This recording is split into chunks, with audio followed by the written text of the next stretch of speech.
Welcome to Kitab writing publication.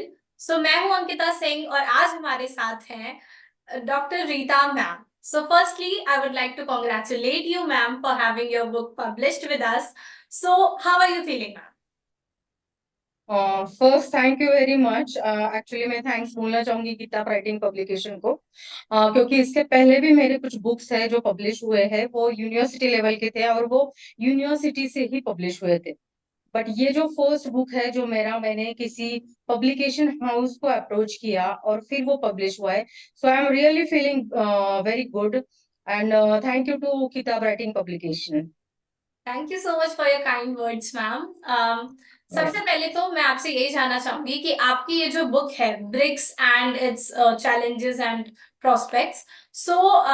What is basically discussed inside is it, and what our audience will get to know? Yes, see, ये मेरी किताब है BRICS and India prospect and challenges. Yes, ma'am. ये आपको mirror image दिख रहा है? No, ma'am, it's totally clear. मतलब readable है. Okay, okay. सो ये है किताब BRICS and India prospect and challenges. तो इसकी जो स्टोरी है वो मैं आपको बताना चाहूंगी। एक्चुअली ये जो बुक है ये मेरा एक्चुअली पीएचडी का थीसिस है जो Okay. मैंने बुक में कन्वर्ट किया है।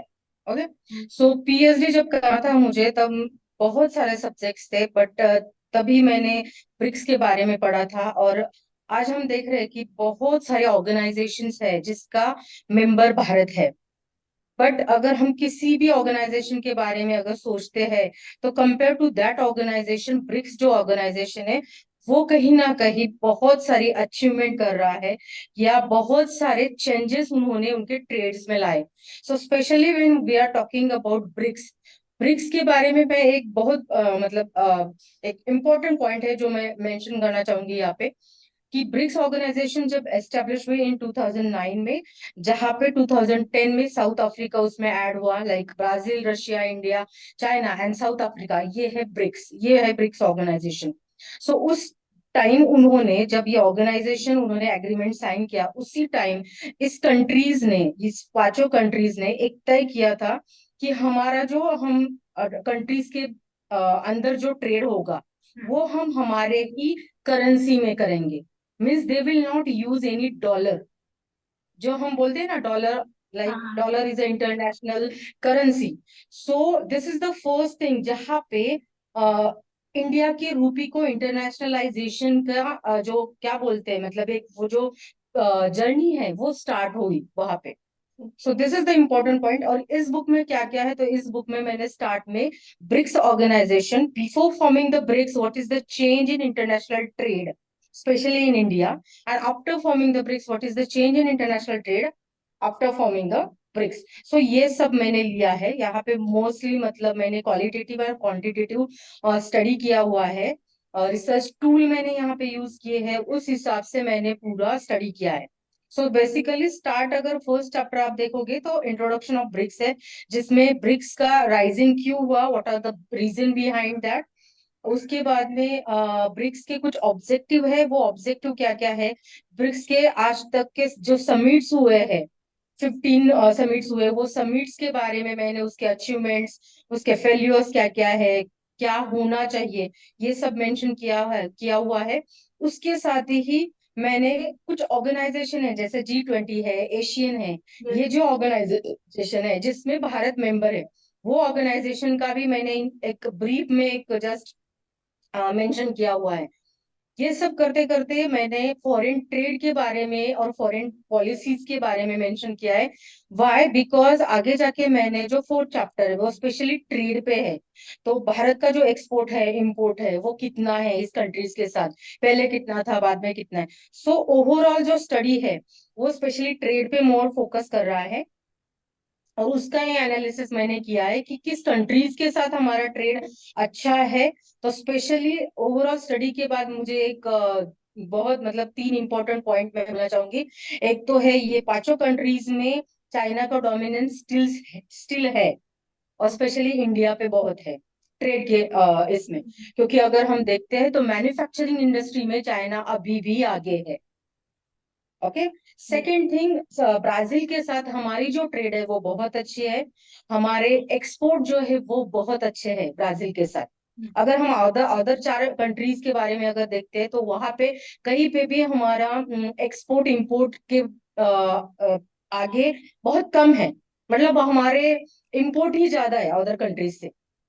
ओके।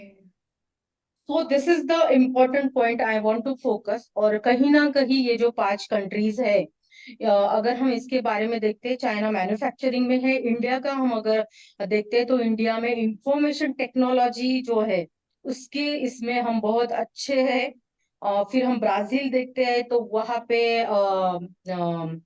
टूरिज्म सेक्टर है। रशिया अगर देखते तो डिफेंस एंड ऑयल का प्रोडक्शन वहां पे ज्यादा है। साउथ अफ्रीका में भी थोड़ा सा टूरिज्म है। यस। और बाकी है तो ये कंट्रीज के जो नेचुरल रिसोर्सेस है हम्म। तो ये बहुत अच्छे हैं, जहाँ पे ये एक दूसरे के साथ ट्रेड कर सकते हैं। फिर वो कंपैरेटिव ट्रेड हो या एब्सोल्यूट ट्रेड हो। तो जिसमें मैंने कुछ ट्रेड के रिलेटेड जो थेरीज है वो भी इसमें मैंने मेंशन किए हुए हैं। Okay ma'am. सो मैम, जैसे आपने अभी बताया, काफी सारी इंफॉर्मेशन लाइक मुझे अभी जानने को मिली है रिलेटेड टू दिस फील्ड। तो सबसे पहले तो लाइक बहुत सारे एकदम से क्वेश्चंस आ गए मेरे माइंड में। Number one thing yes is that कि हम हमेशा देखते हैं कि चाइना और इंडिया के बीच में एक मतलब काइंड ऑफ सिचुएशंस, रिलेशन बहुत ज्यादा अच्छे नहीं है। तो जैसे कि यस। आपने कहा कि चाइना अभी भी मैन्युफैक्चरिंग में आगे है, तो आपको क्या लगता है कि इन एनी केस, जैसे काफी बारी वो चीजें भी चली हैं कि हम चाइना का नहीं लेना कुछ भी सामान या वो सब चीजें, तो वो किस तरह से हमारी इकोनॉमी को अफेक्ट कर रहा है? यस, अगर हम कोविड के जो पीरियड था यस उस पीरियड में अगर हम देखते तो बहुत सारे चाइना प्रोडक्शन पर हमने बैन किया था। Yes ma'am. But still ban करने के बाद भी कुछ प्रोडक्शन ऐसे हैं जो हमारे यहाँ पे आ रहे हैं। सी, किसी भी कंट्री के साथ हम जब ट्रेड करते हैं तो एक कंट्री को ही उसका बेनिफिट होता है ऐसे नहीं है, अदर कंट्री को भी होता है जिसके साथ ट्रेड होता है। सो हम पूरे तरीके से हम अगर चाइना के कुछ प्रोडक्ट देखते हैं कि कंपेयर करते हैं, like take example of any mobile phone. Like MI का जो फोन है जो चाइना में प्रोडक्शन होता है और हमारे यहाँ जो प्रोडक्शन होता है, ओके, इसका अगर हम कंपेयर करें तो हमें वो बहुत रीजनेबल पड़ता है, चीप अच्छा। पड़ता है। जैसे मैंने मैन्युफैक्चरिंग में भी बोला, मैन्युफैक्चरिंग में अगर एक डॉल हम लेते हैं जो बच्चों की डॉल होती है, वो डॉल की अगर प्राइस हम चाइना के हिसाब से देखते हैं तो बहुत कम है, हमारे लिए बहुत कम है। बट यहाँ पे आके उसका जो हम बोलते हैं ना डंपिंग, मार्केटिंग में एक टाइप्स है। मतलब हम जब मोनोपोली बोलते हैं, परफेक्ट यस। कंपटीशन बोलते हैं, उसमें एक डंपिंग करके टाइप्स है। इस डंपिंग में चाइना बहुत आगे है। मतलब how to capture the Indian market, they are very well, they are very well, और they know how to just capture the Indian market. और उन्होंने वो कैप्चर करके दिखाया है, specially in manufacturing industry. So हमें उस मैन्युफैक्चरिंग के इसमें बहुत आगे जाना है। अगर कंपटीशन में जाना है तो हमें बहुत सारा प्रयास करना पड़ेगा। बट अगर हम हमारे प्रोडक्शन अगर देखते हैं तो एज अ क्वालिटी वाइज बहुत अच्छे होते हैं compare to China product. Yes, I will say कि अगर वो उसका क्वालिटी अच्छा होता है तो उसका प्राइस भी उतना थोड़ा सा ज्यादा ही होगा compare to China product. But वो है कि प्रोडक्ट भी बहुत अच्छे रहते हैं हमारे। तो ये सब है। बट मैम, ऐसा क्यों है कि उनका मतलब वो ज्यादा जल्दी कैप्चर, ये तो मुझे आ गया समझ में कि हाँ उनके prices are low, that's why they can easily capture the market. But why are their prices? Basically ऐसा क्या है वहां पे जो यहाँ पे हम नहीं उनको जो, पा रहे? हाँ, उनको जो प्रोडक्शन कॉस्ट है, प्रोडक्शन कॉस्ट में 4 फैक्टर ऑफ प्रोडक्शन यूज किए जाते हैं। एक है land, then second labour, then entrepreneur and capital. तो ये जो है वो उनको बहुत सस्ते में जाता है, मिलता है। प्रोडक्शन कॉस्ट जो है कंपेयर टू हमारा अगर प्रोडक्शन कॉस्ट हम देखते हैं तो वो ज्यादा है। सो दैट्स वाई उनका जो क्या बोलते हैं, मतलब प्रोडक्शन कॉस्ट है एंड प्लस प्रॉफिट वो जब इंक्लूड करते हैं तो वो बहुत कम होता है। अच्छा। ओके। यस। तो मैम ऐसी कोई मतलब कुछ ऐसी पॉलिसीज हैं या कुछ भी ऐसा है जिससे मतलब या फिर ऐसा कुछ सोचा जा रहा हो जिससे कि हम इस प्रोडक्शन कॉस्ट को अपने वहां पे कम कर पाए, ताकि मतलब हम भी हमारे मार्केट को उस तरीके से कैप्चर कर पाए, हमारे जो इंडिजिनियस गुड्स हैं वो ज्यादा बिके। यस, तो मैंने इस बुक में यही मेंशन किया है, कुछ रिकमेंडेशन दिए हैं, कुछ सॉल्यूशंस दिए हैं। और जैसे कि हम देख रहे हैं कि आफ्टर ग्लोबलाइजेशन 1991 के बाद, हम देख रहे हैं कि ग्लोबलाइजेशन के बाद अब, सब कुछ चीजें बहुत इजी हो गई हमारे लिए। Yes ma'am. Like take example, mobile phone, one click पे हमें बहुत सारी इंफॉर्मेशन मिलती है। जैसे आज ही देखो, आज हम जो इंटरव्यू ले रहे हैं तो वो जूम पे ले रहे हैं। सो आप कहाँ पे है, अनदर प्लेस पे हो मैं अनदर प्लेस पे। सो मैंने उसमें यही किया है मेंशन कि आफ्टर ग्लोबलाइजेशन इंडिया ने बहुत सारा प्रोग्रेस किया है। Like take example of make in India, yes make ma'am. For India. जो मैंने बोला कि कोरोना में हमने मेक फॉर इंडिया और मेक इन इंडिया पे बहुत फोकस किया। and that's why now our government also more focusing and more pushing for startup industries, कि जहाँ पे हमारा जो युवा वर्ग है, अगर हम इंडिया की बात करते हैं तो सबसे ज्यादा यूथ पॉपुलेशन है हमारे यहाँ पे। जो हम बोलेंगे ना 18 to 40 इयर्स के इन बिटवीन जो यूथ है, वो बहुत ज्यादा है। बट उसका प्रॉपर यूटिलाइजेशन नहीं हो रहा है जो होना चाहिए। मतलब जो स्किल है, लाइक टेक एग्जांपल, लाइक मैं एजुकेशन सेक्टर में हूँ। हमारा जो अगर हम एजुकेशन देखते हैं तो वो टोटली थियोरेटिकल है। नाउ ये जो हाँ, ये जो पॉलिसी आई है एनसीपी एनईपी की, हाँ है। नेशनल एजुकेशन पॉलिसी 2020, उसके अंदर बहुत सारे बदलाव आए हैं जिसमें मोर प्रैक्टिकल ओरिएंटेड एजुकेशन पे फोकस दिया गया है। Like skill based training program ले रहे हैं, स्किल बेस्ड सिलेबस आया है। So this is the first step जहाँ पे गवर्नमेंट ने ये स्टेप्स उठाए हैं। नॉट ओनली एजुकेशन में, स्टार्टअप इंडस्ट्री को पुश करने के लिए गवर्नमेंट यूथ को एक हम बोलते हैं ना सब्सिडी दे रहे हैं। Yes. So this is the thing कि जहाँ पे हम कर रहे हैं, बट उसमें सिर्फ एक ही साइड में गवर्नमेंट ही सब प्रयास करेंगे, ये ठीक बिल्कुल। नहीं है। वहां पे हम जो यूथ है, यूथ का भी एक क्या बोलते हैं हम, कि उसका डिजायर होना चाहिए। Yes, I want to do something for not only for me but for the country. So ये जो है, ये होना चाहिए और यूथ करेगा, मतलब थोड़ा सा उसको पुश करना पड़ेगा। गवर्नमेंट तो कर ही रहे हैं, बहुत सारी ऑर्गेनाइजेशन है वो पुश कर रही है, इस तरह तरह के जो स्किल बेस्ड ट्रेनिंग प्रोग्राम है वो भी कंडक्ट कंडक्ट कर रही है। कुछ सारे एनजीओज है, non government organisation, they are also focusing on this kind of skill. So ये होगा। Okay ma'am. Yes. Yes. Yes. So now I would like to ask you कि जैसे आपने कहा कि आपने ये जो आपकी बुक है वो बेसिकली आपकी पीएचडी की थीसिस पे ही बेस्ड है। तो मैम यस। सबसे पहले तो मैं ये जानना चाहूंगी कि पीएचडी के बारे में थोड़ी सी नॉलेज हमारी ऑडियंस को दीजिए कि किस तरह से पीएचडी होती है। जैसे जनरली जो मतलब काफी लोगों के माइंड में एक मिसकंसेप्शन होता है कि जैसे लोगों को लगता है कि साइंटिस्ट ही हैं जो इतना पढ़ते हैं, है ना? तो वो वाले मिसकंसेप्शन को थोड़ा सा आप दूर करिए और ये बताइए कि कॉमर्स में या किसी भी ऐसी फील्ड में अगर हम पीएचडी करते हैं तो वो किस तरह से होती है और क्या क्या चैलेंजेस होते हैं वहां पे। So please let. यस। सो ऐसे नहीं है कि पीएचडी आप सिर्फ साइंस के ही लड़के या लड़कियां कर सकती है, या वो फील्ड में जो है वो ही कर सकते हैं। कॉमर्स वाले कर सकते हैं, आर्ट्स वाले कर सकते हैं, एमबीए जो कर रहे हैं वो कर सकते हैं, तो कोई भी कर सकता है। पीएचडी इज लाइक मतलब आपको रिसर्च करना पड़ता है। Two hmm. टाइप्स की पीएचडी है। मतलब जब आप एक सब्जेक्ट लेते हो उसमें primary and secondary data use किया जाता है। प्राइमरी में रहता है जहाँ पे आप मोर जो प्लेस है वहां पे जाके आप कुछ तो भी रिसर्च करते हैं। फिर उसमें अलग अलग टूल्स है, क्वालिटेटिव एंड क्वांटिटेटिव जो मैंने बोले। उसके अंदर फिर फील्ड वर्क होगा, जहाँ पे आप क्वेश्चनेयर बनाएंगे, जहाँ पे आप इंटरव्यू लेंगे, जो कुछ भी आपको करना है उसके बारे में। तो वो प्राइमरी डेटा में आता है। और सेकंड है सेकेंडरी डेटा। मतलब अगर आप, मेरा ये जो सब्जेक्ट है ब्रिक्स एंड इंडिया, ये बहुत इंटरनेशनल लेवल का सब्जेक्ट है।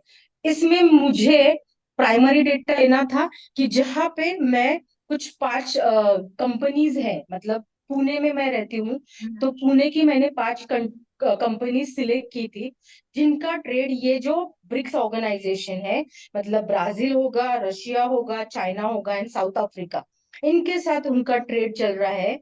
ऐसी कंपनियां मैंने सिलेक्ट की थी कि जहाँ पे मुझे कुछ तो भी डेटा मिलेगा, और उस डेटा को मैं एनालाइज करके मैं कुछ ना कुछ आउटपुट निकाल पाऊँ।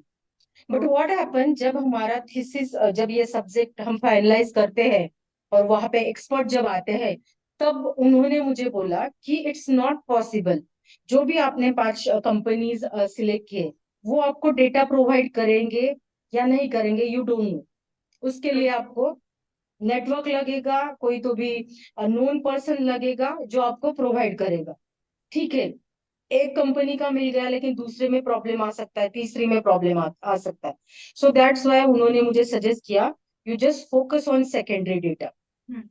तो मैंने ये पूरा जो थीसिस है मेरा, मैंने सेकेंडरी डेटा पे किया है। अभी सेकेंडरी डेटा क्या होता है, तो बहुत सारे ऑफिशियल वेबसाइट होते हैं, लाइक ब्रिक्स ऑर्गेनाइजेशन की ऑफिशियल वेबसाइट है, जिसमें ट्रेड रिलेटेड उनका पूरा डेटा है, किस कंट्री के साथ कितना ट्रेड हुआ है, मतलब हम्म। एक्सपोर्ट कितने हुए हैं, इंपोर्ट कितने हुए हैं, उनका जो जीडीपी है, ग्रॉस डोमेस्टिक प्रोडक्ट, वो कितना है, ये सब रहता है।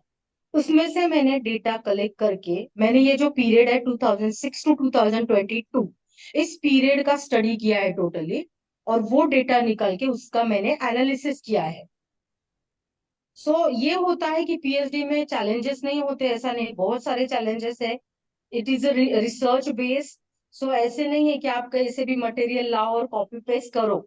सो पीएचडी में सबसे इम्पोर्टेंट चीज है कि आपका मटेरियल जो भी है, जो भी आपने आपके किताब में छपवाया है, वो कॉपी पेस्ट मटेरियल ना हो।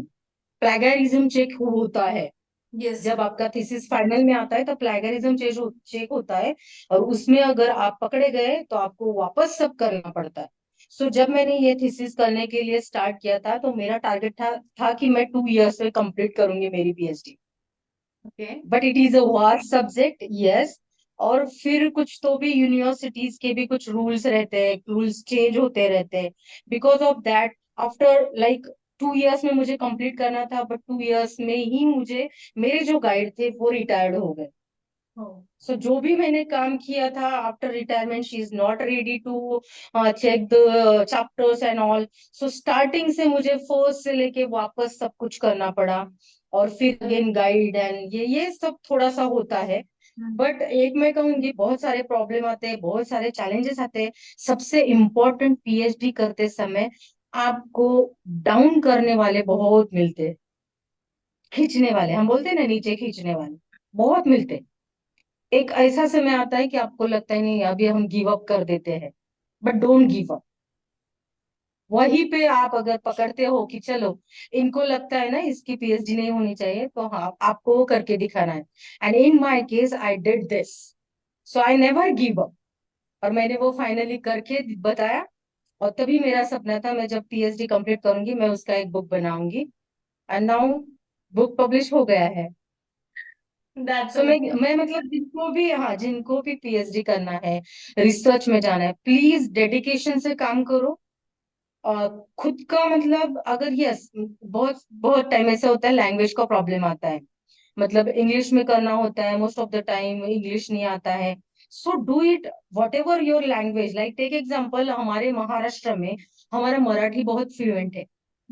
तो आपको एक काम करना है, आपको जो लगता है आपके थीसिस के बारे में, एक सब्जेक्ट या टॉपिक लिया, write in Marathi and then translate in English, no issue.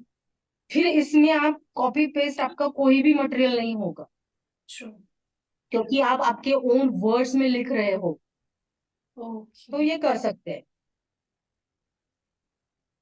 और अभी पीएचडी के बारे में ही मैं बोलना चाहूंगी कि पीएचडी के लिए कंपलसरी होता है पेट एग्जाम देना।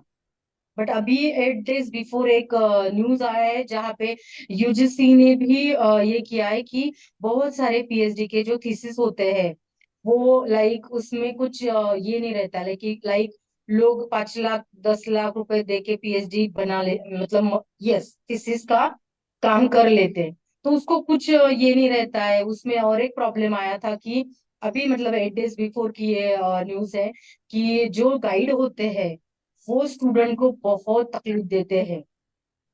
हाँ, काफी बारी मतलब दे आर, गाइड से यस आपकी दे आर लड़ने हुई है चार्ज, ना। They hmm. Are charging money, they are means demanding money, कि मुझे इतना पैसा दो फिर ही मैं आपका आगे का प्रोसेस जो है वो कंप्लीट करूंगा। तो इस वजह से अभी जो न्यूज आया था उसमें उन्होंने वही किया है कि ये जो है जहाँ पे पीएचडी का बहुत वैल्यू है, मतलब इंडिया में पीएचडी हुई है इसको बहुत मानते हैं लोग। हाँ, यस मैम। हमारे यहाँ पे रिसर्च को मतलब एक्चुअली उतना नहीं देखा जाता अच्छे से जितना यूएसए जो अदर डेवलप कंट्रीज है वहां पे देखा जाता है। बट यस किसी का पीएचडी हुआ तो सबको लगता है नहीं बहुत अच्छा है पीएचडी हुआ है। बट ये सब बहुत सारी चीजें होती है, उस वजह से उन्होंने एक वहां पे कुछ रूल्स डाले हैं अभी। दे विल चेक कि जो गाइड है वो ठीक है क्या, वो कुछ डिमांड कर रहा है क्या। स्टूडेंट को कुछ ऐसे प्रॉब्लम आ रहे होंगे तो स्टूडेंट डायरेक्टली कम्युनिकेट कर सकते हैं यूजीसी से कि ये प्रॉब्लम आ रहे हैं, हमारे पीएचडी का थीसिस सबमिट नहीं हो रहा है, डिमांड हो रही है मनी की। और सेकंड थिंग, इसके पहले पेट एग्जाम दी जाती थी हम्म। पीएचडी के लिए। तो अभी पीएचडी के लिए पेट एग्जाम भी वो क्लोज करने वाले हैं, डायरेक्टली जो नेट क्वालिफाइड होंगे यस मैम। उनको ही डायरेक्टली पीएचडी के लिए एनरोल किया जाएगा। सो ये न्यू है, ये इम्प्लीमेंट कब होगा, मे बी नेक्स्ट 2-3 मंथ्स में हो जाएगा इम्प्लीमेंट। बट ये न्यू सब रूल्स यहाँ पे आए हैं।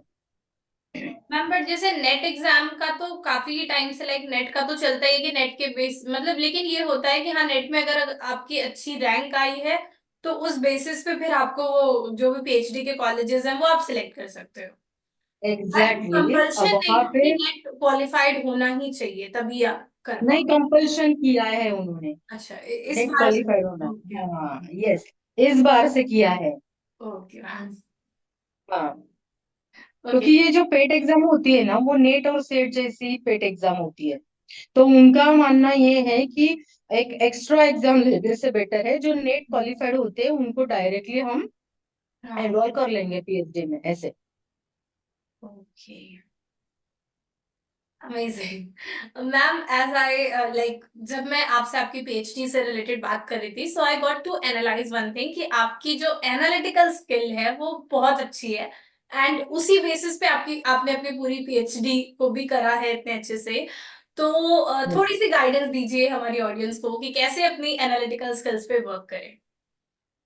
ये सो मैंने जैसे पहले ही बोला ना कि पहला सबसे इम्पोर्टेंट थिंग है कि आपको अगर पीएचडी करनी है तो आप उसमें एक फॉर्म होना चाहिए। करनी है तो करनी है, वॉट एवर प्रॉब्लम हम बोलते हैं ना, if you take every problem as a challenge, if you take every problem as a challenge then nothing is impossible in the world. Yes, और जो भी आप करोगे तो आपको उसका 100% देना चाहिए। हम्म। बहुत सारे मैंने मेरे फ्रेंड सर्कल में देखे हैं कि वो एट द एंड तक आए हैं और एंड में उन्होंने गिव अप कर दिया है, पीएचडी कंप्लीट नहीं किए। कुछ कुछ फ्रेंड ऐसे मैंने देखे हैं कि उनको बहुत डेडिकेशन ने उन्होंने पीएचडी का काम किया है। बट जैसे मैंने बोला कि बहुत सारे प्रॉब्लम आते हैं, वो यूनिवर्सिटी लेवल से हो सकते हैं या फिर गाइड के लेवल से हो सकते हैं या किसी किसी और मतलब इससे, ये प्रॉब्लम की वजह से उनकी पीएचडी 5 इयर्स की 10 इयर्स तक चली है, 15 इयर्स तक चली है। दिस इज द हाँ। एग्जाम्पल, मेरी फ्रेंड का एग्जाम्पल है। एंड एट द एंड उसका 15 इयर्स होके गया, मतलब री रजिस्ट्रेशन उन्होंने किया फिर भी उसका पीएचडी कंप्लीट नहीं हुआ। सो 15 इयर्स वेस्ट हो गए उसके totally. So this is happen. तो आपको जो करना है ना वो आपको करना ही है। यस, लोग बंदे रहेंगे आपको करेंगे मत करो ये करो, ये प्रॉब्लम है वो प्रॉब्लम है, ऐसा होता है वैसा होता है। यस, कहने वाले बहुत कुछ कहते हैं, लेकिन हम बोलते हैं ना, सुनो सबकी बट करो मन की। यस। तो अपने मन की करनी है। Yes. Amazing, ma'am. Thank you so much for this yes, amazing guidance. Now I would like to ask you, जैसे हम तब से बात कर रहे हैं तो इतना तो क्लियर हो गया है कि आपकी जो पीएचडी है वो इकोनॉमी से रिलेटेड ही लाइक इकोनॉमिक्स में ही है बेसिकली। यस, तो यस। आप मुझे बताइए कि कौन से ऐसे 3 इकोनॉमिस्ट रहे हैं जिन्होंने आपको इंस्पायर करा है इकोनॉमी में अपनी डिग्रीज को लेने के लिए। यस, सो फर्स्ट अभी 14th को डॉक्टर बाबा साहेब अम्बेडकर है, उनका अभी जयंती आ रहा है, जन्मदिन है उनका। तो वो हमें डॉक्टर बाबा साहेब अम्बेडकर हम जब सोचते हैं या उनके बारे में पढ़ते हैं, तो हमें एक है संविधान याद आता है, यस मैम। राइट? हाँ, कॉन्स्टिट्यूशन याद आता है हमारा। यस। सेकेंड थिंग, पॉलिटिकल में भी वो बहुत अच्छे थे, वो यस। याद आता है। But Ambedkar is as a economist, we don't know much more about that. Yes, वो इवन बहुत अच्छे कंप्लीट इकोनॉमिस्ट काइंड थे। Of a new knowledge, like अभी तक मुझे भी वही दो ही चीजों का अच्छे से आइडिया था, ये वाला लाइक मुझे खुद को आज ही आइडिया हुआ। हाँ, सो अम्बेडकर जी ने मुझे बहुत इंस्पायर किया है।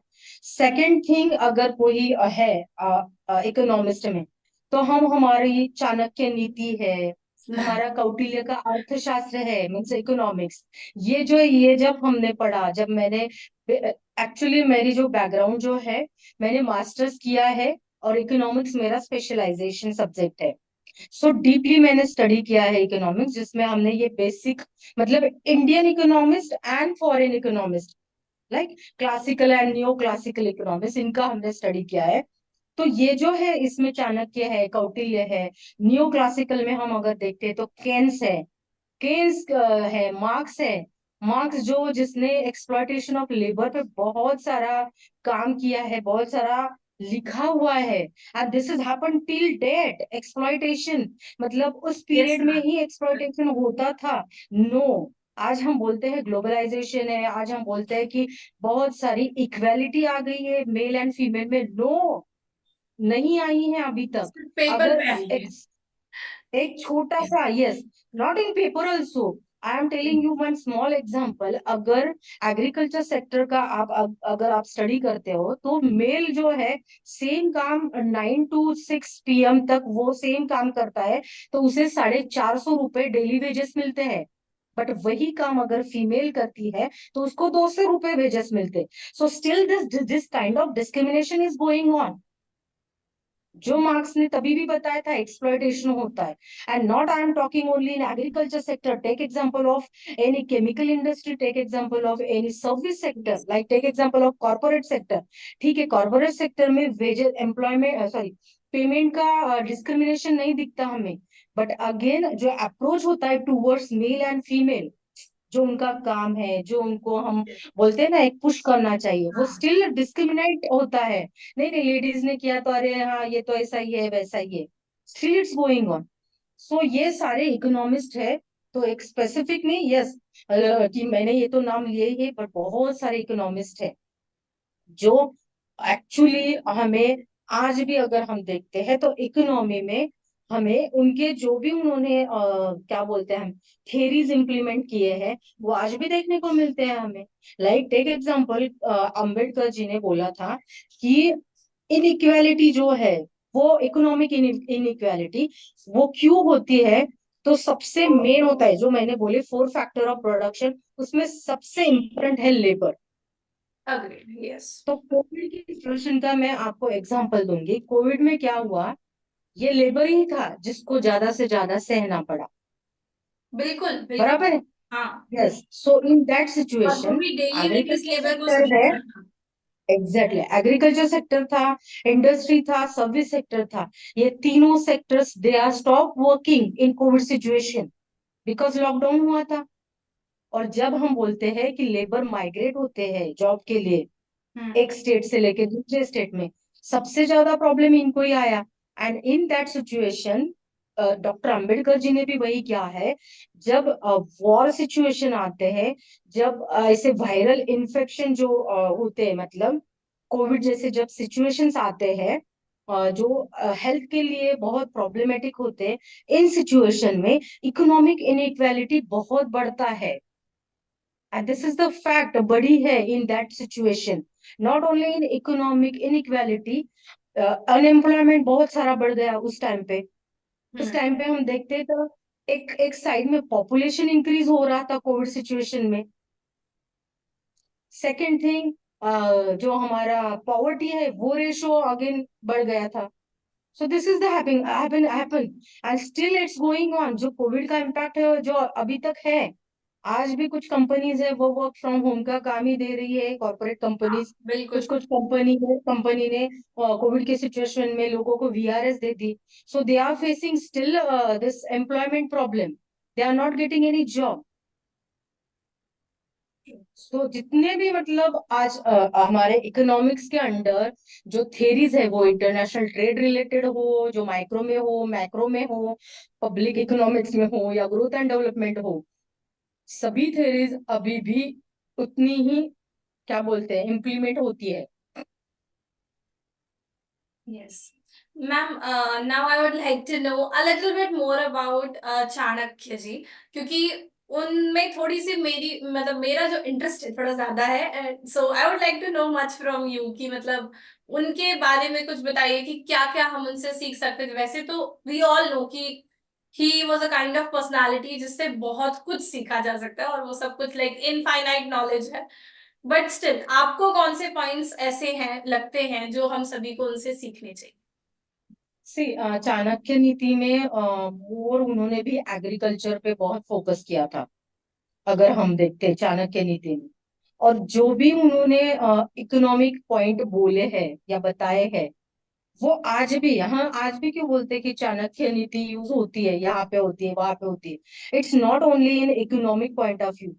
अगर हम अदर साइड में भी देखते हैं, हाँ लाइक बिल्कुल। एग्जाम्पल पॉलिटिक्स में, हाँ वहां पे भी हम अगर कोई पॉलिटिशियन है जो अगर कुछ बहुत टेक्निकली या फिर उस हिसाब से वो अगर कुछ करता है, तो हम बोलते हैं ना, अरे इसने तो चाणक्य की नीति यूज की है। Yes. राइट। सो कहीं ना कहीं उसका impact still it's going on. और चाणक्य ऐसे है मतलब कि जैसे हम बोलते हैं ना, कि मैंने जैसे बोला कि न्यो क्लासिकल में जो जितने भी इकोनॉमिस्ट होके गए, उससे पहले अगर हम देखते हैं इंडिया के बारे में, अगर हम देखते हैं, तो चाणक्य हो गए, कौटिल्य अर्थशास्त्र जो है हमारा बेस, इकोनॉमिक्स का जो बेस है, वो बहुत इंपॉर्टेंट है। सेम थिंग अगर हम इंडिया का एग्जांपल लेते हैं, तो our economy is based on agriculture sector, and agriculture sector is based on monsoon. Yes. ये इम्पोर्टेंट है हमारा। आज अगर आफ्टर ग्लोबलाइजेशन भी हम देखते हैं, तो 50% population still depend upon agriculture sector. जो अगर हम 1945 40 में देखते हैं, तो तब तब का पीरियड अलग था। तब 70% population depend upon agriculture sector थी। और आज हम अगर इंडिया को अगर पहचाना जाता है, तो वही कि भारत एक कृषि प्रधान देश है। बिल्कुल। और इसमें कोई ये नहीं है, हम बोलते हैं ना, हमारा जो ये जो राजा है, शेतकरी राजा बोलते हैं हम उसको, टोटली इकोनॉमी उस पर डिपेंड है। आज हम बोलते हैं कि हमें सेल्फ रिलायंस की बहुत जरूरत है। ये चाणक्य ने तभी भी बताया था कि जिस तरह जिस जिस जिस जैसे जैसे आप आगे बढ़ते जाओगे, उस वैसे वैसे पॉपुलेशन इंक्रीज होती जाएगी। हम्म। माल्थस का भी अगर पॉपुलेशन का थ्योरी हम देखते हैं, तो उसने भी बोला है पॉपुलेशन ये बढ़ती जाएगी। और अगर अगर आज हम देखते हैं, तो हमने चाइना को पीछे छोड़ दिया है पॉपुलेशन के बारे में। बात इसमें आज इंडिया इज अ मतलब नंबर वन कंट्री। अगर हम हमारी पॉपुलेशन देखते हैं, तो 144 करोड़ के आसपास वो पॉपुलेशन है। यस, है पॉपुलेशन। जैसे मैंने अभी बोला था कि यूथ पॉपुलेशन ज्यादा है, बट हमारा ये होता है कि हम प्रॉपर यूटिलाइजेशन नहीं कर पाते हैं। जैसे यूथ का प्रॉपर यूटिलाइजेशन होना चाहिए, वो नहीं हो रहा है। जैसे नेचुरल रिसोर्सेस अपने पास जो है इंडिया में, उसका प्रॉपर यूटिलाइजेशन होना चाहिए। Like take example water. आज इतनी जो गर्मी है, हम बोल रहे हैं ग्लोबल वार्मिंग बहुत बढ़ गया है। Not only India is facing global warming, but other country also facing global warming. But what is the situation, water हम जो बोल रहे हैं, 71% वाटर है ऑल ओवर वर्ल्ड में, और 29% लैंड है। बट वो 71% में ओनली 4% पानी जो है वो फ्रेश वाटर है, जो हम पीते हैं।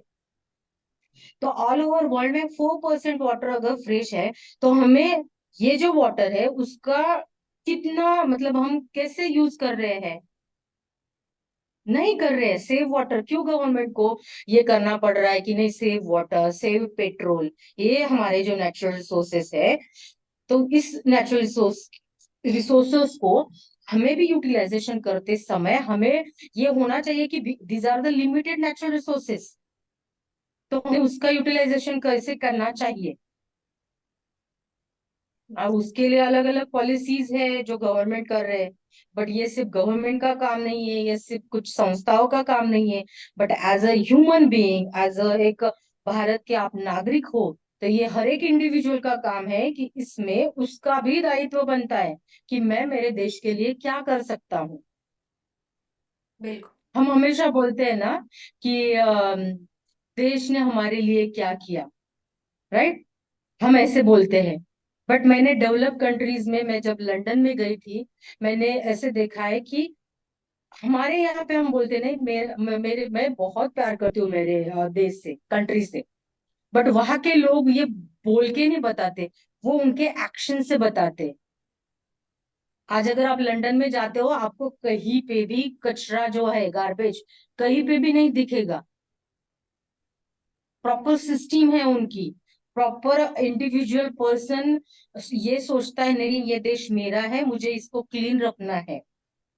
And take example of India, हम सिर्फ बोलते हैं कि मैं बहुत प्यार करता हूँ मेरी कंट्री पे, बिल्कुल। बट एक्शन में वो नहीं दिखाई देता है कहीं पे। So these are the small small thing, small small act जो हमें करने चाहिए। Yes. Um, so, ma'am, now I would like to ask you that, like, this was a wonderful interview. I got to know very new things from you. So now I would like to ask you कि आपका experience हमारी publication के साथ में कैसा रहा? And is there any suggestion that you would like to give to us? जिससे हम यस। हाँ, जब मैंने बोला ना कि मैंने दिव्या के साथ अप्रोच किया, सो किताब राइटिंग का एक 1 ईयर का एनिवर्सरी था। यस। तो एक ऑफर भी था, उसमें मैंने एनरोल किया। एंड एक्सपीरियंस अच्छा है। But yes, I want to give some suggestion जो मैंने ऑलरेडी दिव्या को दिए हैं। बिल्कुल। थोड़ा सा प्रोफेशनलिज्म कम पड़ता है। ओके। एक बात अच्छी है कि पूरा प्रोफेशनलिज्म नहीं है, जहाँ पे सिर्फ कमर्शियल देखा जाता है, ऐसा नहीं है। यस, उस उनका जो मतलब टैगलाइन है, spread happiness and spread goodness. So बहुत अच्छा है। वो बहुत फ्रेंडली रहती है ऑथर के साथ, बट समटाइम्स बहुत रूडली हो जाती है। जो यस। मैंने उनको बोला है कि इट इज नॉट नेसेसरी। अगर आपका जो जो भी टैगलाइन है ना, आप उस हिसाब से चलो। What happen, I know that कि ऑथर को भी उतना होता है कि मैंने कुछ तो भी दिया है, उसका मुझे कुछ तो भी रिप्लाई आना चाहिए, राइट? फिर वो व्हाट्सएप पे हो, मेल पे हो, या whatever. If she is saying only mail करो, यस मेल कर रहे, but if you will not get any reply, then आपको होता है कि इन्होंने देखा है नहीं है, so you will contact to her. So ये मैंने उसको बोला है कि थोड़ा प्रोफेशनलिज्म रखिए। एक्चुअली बुक का जो भी फॉर्मेटिंग है, ये जो भी है, बहुत अच्छा हुआ है। एक्चुअली जो मैंने करके दिया था एज इट इज वही है। इवन कवर पेज में जो आई थिंक कौन, श्वेता थी शायद, आई थिंक उन्होंने कवर पेज किया। बट यस, इसमें भी मैंने बहुत सारे चेंजेस किए। जैसे मुझे लगा कि मुझे ये चाहिए, तो मैंने वो चेंजेस किए। तो थोड़ा प्रोफेशनल होना चाहिए। और उस हिसाब से दिव्या काम भी कर रही है, उसने बोला भी है मैं बहुत सारे कोर्सेज वगैरह करने वाली हूँ। सो अच्छा है। बट इम्प्रूवमेंट के लिए मैंने ये बोला है। सो टेक इट पॉजिटिवली कि नहीं, कुछ तो भी इम्प्रूव होगा। क्योंकि एक होता है ना, अभी मैंने ये बुक पब्लिश किया है, मैं आपको ये बोलती हूँ कि इसके जो रिव्यूज है, महाराष्ट्र का नंबर 1 पेपर है सकाल न्यूज़पेपर। ओके। तो इस बुक का रिव्यू हमारे एक सर है, head of the department, doctor Praveen Jadhav sir, उन्होंने सकाल न्यूज़पेपर में दिया। अभी 8 डेज भी नहीं हुए उस न्यूज को, वो आया है रिव्यू। और ये जो रिव्यू है, ये 17 डिस्ट्रिक्ट में गया है। तो ये ब्रिक्स और इंडिया का जो बुक है, इसका अभी एक रिव्यू आया है, जो यस। महाराष्ट्र में सकाल न्यूज़पेपर है, जो नंबर 1 लीडिंग पेपर है, उसमें आया है। और इसकी एक बात ये है कि ये जो रिव्यू है, वो 16 डिस्ट्रिक्ट में वो सर्कुलेट हुआ है। सो जब मैंने ये रिव्यू पढ़ा, मतलब जब सर ने दिया, मैंने भी पढ़ा और लोगों ने पढ़ा, तो मुझे तुरंत कॉल आए। This is a interesting subject. Most of the time मतलब जब पीएचडी करनी होती है ना, लोग बहुत इजी सब्जेक्ट चूज करते हैं। तो बहुत सारे ऐसे कॉल आए मुझे, और अलग अलग डिस्ट्रिक्ट से आए कि आपने बहुत इंटरेस्टिंग सब्जेक्ट लिया है, बहुत अच्छा स्टडी आपने किया है, we would like to buy this book. और बहुत सारों ने उस दिन मतलब जो पीडीएफ फाइल है हमारी, ई बुक की फाइल है, वो बहुत सारों ने ऑर्डर भी कर दी। सो ये बहुत बढ़िया बात है मेरे लिए। इसके साथ साथ एमपीसी न्यूज करके है, उन्होंने भी रिव्यू दिया है। तो बहुत सारे न्यूज पेपर्स जो है, न्यूज पोर्टल्स जो है, उन्होंने इसका रिव्यू दिया है। और ये जो किताब है जब आई तो मैंने इसका पब्लिकेशन जब करवाया, तो यहाँ पुणे के जो पार्लियामेंट के मेंबर है, जो फॉर्मर मेंबर है जगदीश मुलिक सर, उनके हाथों से मैंने इसका प्रकाशन किया। फर्स्ट तो मैंने जब फर्स्ट बुक आई मतलब बाय कुरियर, तो मैंने उसी दिन मम्मी को बोला ये वो ओपन आपको ही करना है। मतलब अपनी एक बुक आती है जहाँ पे मतलब मेरी जर्नी मैंने यहाँ पे बताई नहीं, बहुत स्ट्रगल से मेरी जर्नी गई है, जिसमें मेरी मॉम ने हर हर हर मतलब वॉट एवर प्रॉब्लम हो, सिचुएशन हो, मेरी मॉम जो है वो मेरे पीछे खड़ी हुई है। क्योंकि मेरे पिताजी को जाके आज 26 साल हो गए हैं। उसके बाद जो भी कुछ मॉम ने किया है, मेरी मदर ने किया है, वो मॉम ने ही किया है। वो हर टाइम मेरे पीछे खड़ी रही है, आपको ये करना है ना करो, आई एम बिहाइंड यू। तो उसका पूरा श्रेय, अगर मेरी ये किताब आप देखेंगे तो इसमें भी मैंने, ये जो बुक है मेरा, ये मेरे मम्मी और पापा को डेडिकेट किया हुआ है। तो मैंने मम्मी के हाथ से इस किताब का विमोचन किया, और ये मेरे लिए बहुत बड़ी बात थी कि उनके हाथ से ये विमोचन हो। और उसके साथ साथ बहुत सारे फिर ऐसे लोग थे, उनके हाथों से मैंने ये किया। और एक खास बात इस बुक की ये है कि इसको जो फॉरवर्ड मैसेज मिला है बुक को, वो पद्मश्री लीला पूनावाला मैडम जो है उनका मिला है, जो पद्मश्री है। यस। और दूसरा जो फॉरवर्ड मैसेज मिला है वो डॉक्टर सोना पांडे मैडम है, जो यूएसए से बिलोंग करते हैं, जो जीएलजीए ऑर्गेनाइजेशन के प्रेसिडेंट है। She is the founder of that GLGA. और उन्होंने भी दिया है, उनको भी बहुत पसंद आई है, क्योंकि इस बुक में मैंने, जैसे अभी मैंने बोलते समय कोविड का बहुत बार ये किया यूज, वो मैंने इसमें भी किया है, क्योंकि कोविड का इम्पैक्ट इस ऑर्गेनाइजेशन पे भी हुआ है। Because if you remember, China से ही मतलब यस। कोविड का ये हुआ है। यस, तो यस। ये कहीं ना कहीं चाइना और ब्रिक्स ब्रिक्स में चाइना तो मेंबर है, इंडिया भी मेंबर है। सो ये सब मैंने इम्पैक्ट इसमें डाला है कि what happen because of this covid situation, BRICS organization भी इस पर इम्पैक्ट हुआ है, नहीं हुआ है, ये सब मैंने उस पर डाला है। नॉट ओनली वो, अभी जो वॉर चल रहा है Ukraine and Russia, yes, Russia again member है इस यस। ब्रिक्स कंट्रीज का, तो उसका भी इम्पैक्ट हो सकता है। देन ऐसे सब मैंने, जो करंट सिचुएशन है, जो मैं थीसिस में ज्यादा इन्वॉल्व नहीं कर पाई, वो सब मैंने बुक में इन्वॉल्व किए हैं। और एक बहुत बड़ी इंपॉर्टेंट बात मुझे बुक के बारे में बतानी है कि ये बुक जो है, ये जो रिसर्चर है, जो स्टूडेंट है, या फिर जो टीचर्स है, उनके लिए बहुत यूजफुल है ये बुक। बिल्कुल। जिनको लगता है कि ऐसी ऑर्गेनाइजेशन पे स्टडी होना चाहिए, बहुत सारे रिसर्चर होते हैं, उनको कंपेयर करना होता है। एक organisation, like take example G20 लिया है, दूसरा ब्रिक्स है, उस पे कंपेरेटिव स्टडी करना अगर होगा, तो उनको डेफिनेटली ये बुक जो है वो यूजफुल रहेगा। जी ma'am, it was really nice, like आपने जिस तरीके से ये सारी चीजों को रखा, it was very amazing. Thank you so much for, मतलब मुझे खुद इंटरेस्ट आ गया इस बुक में, जबकि आई am not from thank you very much. Commerce background yet. Background, हाँ हाँ। Yes, yes. या इट इज वेरी तो interesting. Actually actually this is a interesting subject. मैंने जैसे बोला कि मेरा एक लिटिल थोड़ा सा मैं बैकग्राउंड बताती हूँ। मैंने बोला है आपको कि मास्टर्स हो गया, उसके बाद मुझे पीएचडी करनी थी, यस तो मैम। मैंने ये पीएचडी अभी कंप्लीट की। I am assistant professor, I give lectures on economics, economics पे लेक्चर्स देती हूँ। उसके साथ मेरा खुद का एक ऑर्गेनाइजेशन है, रीता इंडिया फाउंडेशन है, जो एजुकेशन एंड मेडिकल इमरजेंसी के लिए काम करता है। और ये करते हुए मैंने एजुकेशन में बहुत सारा काम किया, मतलब जब मैंने पीएचडी कर रही होती तब मैंने बहुत सारे रिसर्च पेपर किए, जहाँ पे मुझे मेरे रिसर्च पेपर को बेस्ट रिसर्च पेपर अवार्ड्स भी मिले हैं। मेरा एजुकेशन में जो जो भी काम है, उसके लिए मुझे मोर देन 30 अवार्ड्स मिले हैं, बेस्ट आइडियल टीचर के, best performance in educational sector के। और जो भी मैं इसके साथ जो भी कर रही हूँ, एजुकेशन के साथ साथ मेरा सोशल में भी बहुत सारा काम है, सोशल सेक्टर में, उसके लिए भी मुझे 40+ अवार्ड्स है। वहां पे हमारे इंडियन गवर्नमेंट के अवार्ड है, यूएसए के है, सिंगापुर के है, लंदन के है। तो ऐसा काम मेरा चल रहा है जिसमें मुझे आगे जाके बहुत कुछ करना है। अभी मेरा दूसरा बुक है जिसका काम अभी जो राइटिंग है वो खत्म होते आया है। Now that book we will publish soon. So ये सब चल रहा है। अमेजिंग मैम, ये सब like you are truly an inspiring personality. Like इस मतलब अगर हम यूथ को भी देखें तो they are not so much powerful, की पावरफुल भी नहीं बोलूंगी, मतलब एनर्जेटिक इन अ वे कि इतनी सारी चीजों को करे, and you are like doing all of these things together, और वो भी इतने अच्छे से। सो दैट्स जस्ट ये अमेजिंग। मैं एक्चुअली आज के यूथ को एक मैसेज देना चाहती यस हूँ मैम, बिल्कुल। कि जो एमपीएससी करते हैं, यूपीएससी करते हैं, कुछ प्रोफेशनल कोर्सेज करते हैं, या एनी काइंड ऑफ जो भी डिग्रीज लेते हैं, आज हम अगर देखते हैं तो ग्लोबलाइजेशन का जमाना है। इसमें आपको एक पे फोकस करके नहीं चलता है।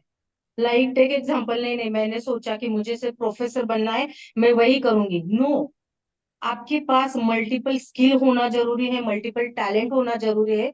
और वो सिर्फ होना जरूरी नहीं है, उसको आपको करना भी है। बिल्कुल। आई विल टेल यू कि I am not only like a professor, I am not only like a social contributor, I am a good trekker also. मुझे ट्रेक करना बहुत पसंद है। यस। सो मैंने महाराष्ट्र का जो सबसे पीक पॉइंट है कलसुबाई, वो हाँ। मैंने सर किया हुआ है। यस। तो ऐसे बहुत सारे ट्रैक किया है। और जब भी मुझे वक्त मिलता है तो आई डू पेंटिंग, फिर वो वारली पेंटिंग हो, पुबलो पेंटिंग हो, ड्राइंग हो, जब भी टाइम मिलता है मैं वो करती हूँ। तो मुझे यही कहना है कि खुद को आपको अगर एनर्जेटिक रखना है, खुद को फ्रेश रखना है, तो आप जो भी कर रहे हो उसके साथ कुछ ना कुछ स्किल रखो, कुछ यस। ना कुछ आर्ट रखो जो आपको फ्रेश करे, नेचर के साथ कनेक्ट हो। एवरी डे मेरी मॉर्निंग मॉर्निंग नेचर के साथ साथ शुरू होती है। मेरी रनिंग वॉकिंग जो भी है वो मैं नेचर के साथ करती हूँ। सो ये आपको करना चाहिए, और यही आपको एक डायरेक्शन भी देता है, आपको बिल्कुल। आगे क्या करना है बिल्कुल। वो आपको, यस, तो पुश करता रहता है। तो ये सजेशन होगा मेरा यूथ को। Thank you so much, ma'am, for this amazing yes. interview and for this amazing message for all of us. I hope हमारी ऑडियंस ने आपसे बहुत कुछ सीखा होगा और इस इंटरव्यू को बहुत ज्यादा एंजॉय करा होगा सबने। So thank you so much for this amazing interview. Yes, thank you very much to you also. क्या आपने भी बहुत अच्छे सवाल पूछे। ऐसे नहीं है सिर्फ बुक के बारे में, तो बुक के अंदर जो है वही पूछना है या बुक के बारे में पूछना है, बट ये सब्जेक्ट जो है ऐसे एक्सपांड होते गया। और मैं सभी को एक गुजारिश करूंगी, मतलब आपको ई बुक हो या फिर इसका हार्ड कॉपी हो, आप जरूर लीजिए। आपको एक गाइडलाइन मिलेगा, जिनको पीएचडी करनी है, जिनको रिसर्च पेपर लिखने हैं, जिनको कुछ ना कुछ स्टडी करना है, इंटरनेशनल लेवल पे जो स्टडी करना है, तो आप कीजिए, ये बुक लीजिए। आई विल प्रेफर कि ये बुक आप यूज कीजिए, आपको डेफिनेटली इसका यूज होगा। जैसे अंकिता ने अभी बोला कि मैंने जो मैसेज दिया है उससे अगर वो देख के एक बंदे में भी अगर फर्क होता है ना, पड़ता है, वो अगर वो यूटिलाइज करता है, तो I am be happy. Actually यही इंपॉर्टेंट है ना, जो मेरा पूरे इसमें बिल्कुल। वही मैसेज था कि प्रॉपर यूटिलाइजेशन होना बहुत इंपॉर्टेंट है। यस। ऐसे तो बहुत सारे किताब आते हैं और वो रख जाते हैं, मतलब कहीं ना कहीं हम रखते हैं, बट उसका यूटिलाइजेशन होना उतना ही जरूरी है। True. So thank you very much Ankita. Thank you so much ma'am. Yes, thank you.